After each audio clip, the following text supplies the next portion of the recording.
पढ़ सकते हो स्कूल जाते हैं के साथ साथ। बहुत से बच्चे बोलते हैं कि सर हम स्कूल जाते हैं, हम कैसे 7 घंटे पढ़ें। कई बच्चे स्कूल नहीं जाते, वो कहते हैं सर हम कैसे दिन भर में 10 से 12 घंटे पढ़ें।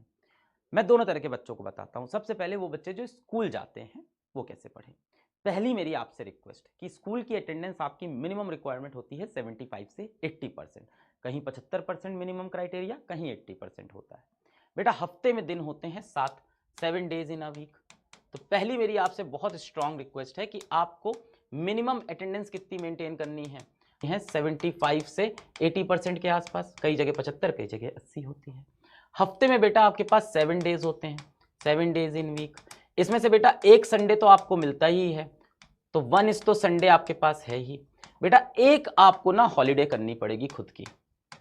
ऐसे क्या हो गया, अब आपके पास 2 दिन हो गए नॉन अटेंडिंग वाले।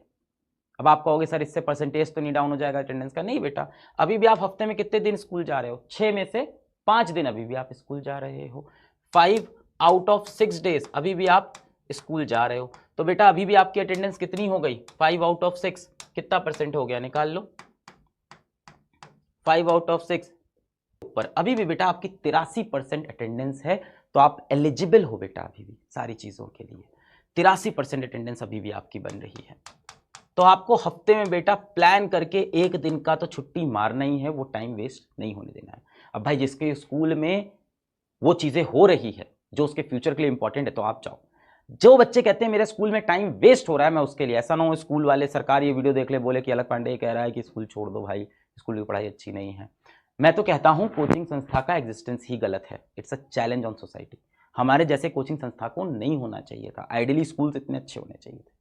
खैर एनीवेज ये बहुत लंबा चर्चा होगा, इसको छोड़ते हैं। तो बेटा अगर आप स्कूल्स जा रहे हैं और आपका टारगेट कॉम्पिटिटिव एग्जाम है और स्कूल में कॉम्पिटिटिव एग्जाम की तैयारी नहीं होती है तो एक छुट्टी मारेंगे तो भी 83% बहुत हैवी अटेंडेंस है कि ऑल्टरनेट वीक में, किसी वीक में 2 छुट्टी, किसी वीक में 1 छुट्टी भी कर सकते हैं। उसके हिसाब से भी आपकी अटेंडेंस 75% मेंटेन रहेगी। मैं ये भी बताता हूं, अगर आप एक वीक में 1 हॉलीडे लेते हो और नेक्स्ट वीक में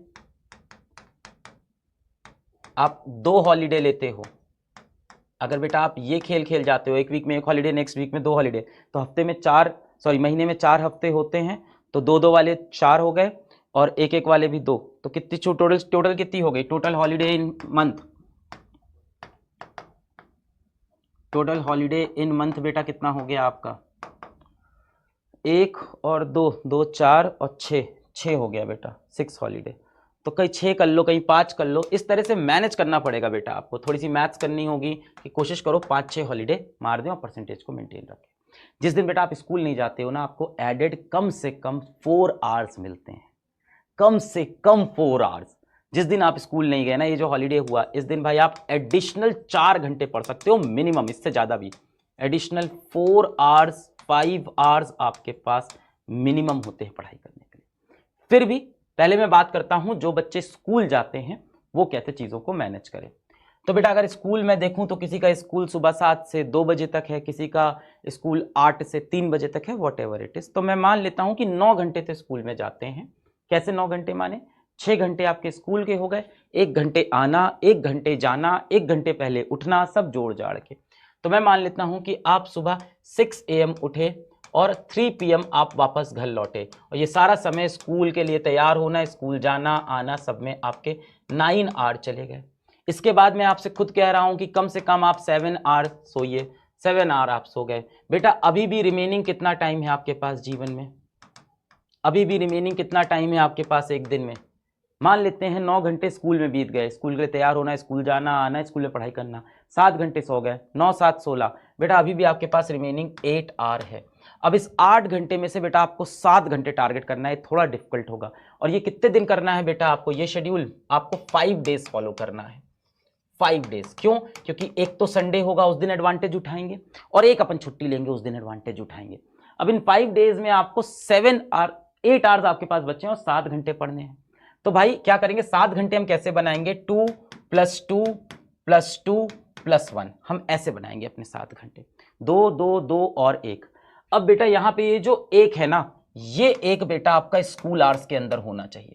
कैसे करेंगे भाई? स्कूल के अंदर बैठ गए, अपनी डीपीपी सॉल्व कर ली। अब आप बोलोगे सर स्कूल में मोबाइल अलाउड नहीं है, तो डीपीपी का प्रिंट लेके जाओ, डीपीपी क्वेश्चन नोट करके जाओ। स्कूल में 1 घंटे बैठ के आपको डीपीपी सॉल्व करनी है, या नोट्स लेके गए, पिछली क्लास का रिवीजन कर लिया, लास्ट क्लास रिवीजन कर लिया। तो 1 घंटे तो आपके स्कूल में निकालने हो। कब निकालने होंगे बेटा? आप पीछे की सीट पे बैठ जाओ। अगर आपके मतलब की पढ़ाई नहीं हो रही है क्लास में, जो आपके लिए इंपॉर्टेंट नहीं है, तो बैठ के आप पिछली क्लास का रिवीजन स्कूल में आप खत्म कर लो। सर बहुत डिफिकल्ट चीजें बता रहे हो। तो बेटा कितने बच्चे सेलेक्ट होते हैं? 1.5%, 1%। ये सिलेक्शन है बेटा बच्चों का। फाइनली जाके आईआईटी ले लो या नीट ले लो, 1.5% से ज्यादा सिलेक्शन नहीं है बेटा। तो अगर 100 में से 1 या 2 बच्चा सेलेक्ट हो रहा है, तो जाहिर सी बात है कि जो प्रोसेस होगा वो बहुत केक वॉक तो होगा नहीं, बहुत आसान तो नहीं होगा। ये सारे नियम कानून जो फॉलो करे और लास्ट में उसका पेपर वाले दिन किस्मत भी ठीक हो, भगवान भी साथ दे, वो जाके बेटा सेलेक्ट होता है। तो ये तो है बेटा, ये तो सच्चाई है। पर आपके लिए कमाल की बात यह है कि ये सारे रूल्स डिकोड हो गए हैं, आपके पास फॉर्मूला है। कितने बच्चों के पास ये फॉर्मूला ही नहीं, उनको पता ही नहीं क्या करना है। तो बेटा 1 क्लास आपने यहां पे कर ली। इसके बाद मानता हूं आप 3 बजे घर आए। भाई अपने अपने हिसाब से टाइम ले लेना, मैंने 9 घंटे लिया है, आपका हो सकता हो 3 की जगह 4 बजे हो या 2 बजे हो। 3 PM आए। अब बेटा आपको 6 आवर और पढ़ने हैं, 6 आवर आपको और पढ़ने हैं, और आपके पास बच्चे कितने हैं? 8 आवर।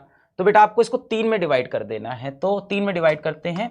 3 PM से पहले ले लेता हूं 6 PM, फिर 6 PM से 9 PM, फिर उसके बाद 9 PM से ले लेंगे 11 PM, क्योंकि 11 बजे अपन सो गए हैं और सुबह अपने को 6 बजे उठना है। 7 घंटे की नींद, देख रहे हो?